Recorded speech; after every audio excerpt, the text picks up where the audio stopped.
Okay. ಆ, ಮೂಲಗಳ ಪ್ರಕಾರ ಇವರು ಥೈಲ್ಯಾಂಡ್ ದೇಶದಿಂದ ಇಲ್ಲಿಗೆ ಬಂದಿದ್ದಾರೆ. ಥೈಲ್ಯಾಂಡಿಂದ ಬಂದು ಇಲ್ಲೊಂದು ದೊಡ್ಡ ಸಾಮ್ರಾಜ್ಯವನ್ನು ಸ್ಥಾಪಿಸಿದ್ರು. ಅವರ ಒಂದು ನೆನಪಿಗಾಗಿ ಆ, ಈ ಒಂದು ಮೆಮೋರಿಯಲ್ ಹಾಲ್ನ ಕಟ್ಟಿದ್ದಾರೆ. ಸೊ ಒಂದು ಅದ್ಭುತ ರಮಣೀಯವಾದ ಸ್ಥಳ ಇದು.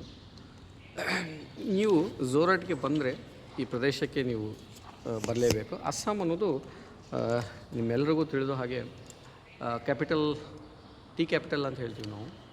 ಭಾಳಷ್ಟು ಟೀ ಎಸ್ಟೇಟು, ಟೀ ಗಾರ್ಡನ್ಸ್ಗಳನ್ನು ನೀವು ನೋಡ್ತಾ ಇದ್ದೀರಿ.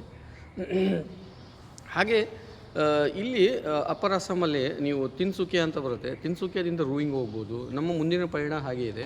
ತಿನ್ಸುಕಿಯಾ ಹೋಗ್ತೀವಿ, ತಿನ್ಸುಕಿಯಾದಿಂದ ರೂಯಿಂಗ್ ಹೋಗ್ತೀವಿ.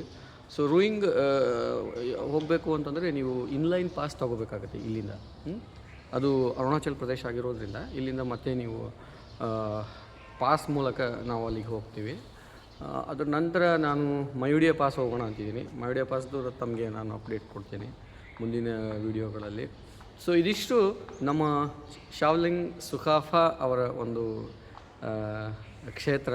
ಆ್ಯಕ್ಚುಲಿ ನಮ್ಮ ಸುದೈವ ಏನಪ್ಪ ಅಂತಂದರೆ, ನಮಗೆ ನಮ್ಮ ಗ್ರೀನ್ ಆ್ಯಂಡ್ ಗ್ರೀನ್ ಆರ್ಗನೈಜೇಷನ್ ಕಡೆಯಿಂದ ಇದೇ ಕ್ಷೇತ್ರದಲ್ಲಿ ನಮಗೆ ಒಂದು ಅದ್ಭುತವಾದ ಒಂದು ದೊಡ್ಡ ಹಾಲಲ್ಲಿ ಬಹಳ ದೊಡ್ಡ ಪ್ರಮಾಣದಲ್ಲಿ ಇಂಟರ್ನ್ಯಾಷನಲ್ ಲೆವೆಲಲ್ಲಿ ಪಾರ್ಟಿಸಿಪೇಟ್ ಮಾಡ್ತಾ ಇರೋದು ನಮಗೊಂದು ದೊಡ್ಡ ಖುಷಿ. ಸೊ ಸಿಕ್ಕಿದೆ ಆ ಅವಕಾಶ, ಭಾಳ ರೇರ್ ಆಗಿ ಸಿಗುವಂಥದ್ದು. ಸೊ ಅದನ್ನು ನಾವು ನಿಜಕ್ಕೂ ಚೆನ್ನಾಗಿ ಅದನ್ನು ಉಪಯೋಗಿಸ್ಕೊಂಡು ಮುಂದಿನ ಪೀಳಿಗೆಯಲ್ಲಿ ನಾವು ಈ ಅವರ ಒಂದು ಏನು ಪರಿಕಲ್ಪನೆ ಇದೆ, ಪ್ಲ್ಯಾಂಟೇಷನ್ ಪರಿಕಲ್ಪನೆ ಮತ್ತು ಗಿಡಗಳ ಮಹತ್ವ ಆಗಿರ್ಬೋದು, ಇದೆಲ್ಲವನ್ನು ಕೂಡ ನಾವು ಬಹಳಷ್ಟು ಜನರಿಗೆ ತಲುಪಿಸುವಂಥ ಕೆಲಸ ಮಾಡ್ತೀನಿ. ಹಾಗೂ ನಾನು ಭಾಳಷ್ಟು ಪ್ರಕೃತಿ ಮುಖಿಯಾಗಿರುವಂತಹ ಕೆಲಸಗಳನ್ನು ಈ ವೇದಿಕೆ ಮೂಲಕ ಮಾಡಲಿಕ್ಕೆ ನಾನು ಭಾಳಷ್ಟು ಉತ್ಸುಕನಾಗಿದ್ದೇನೆ ಆತ್ಮೀಯ ಮಿತ್ರರೇ.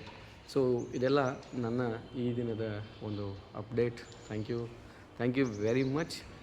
Happy republic day. Thank you.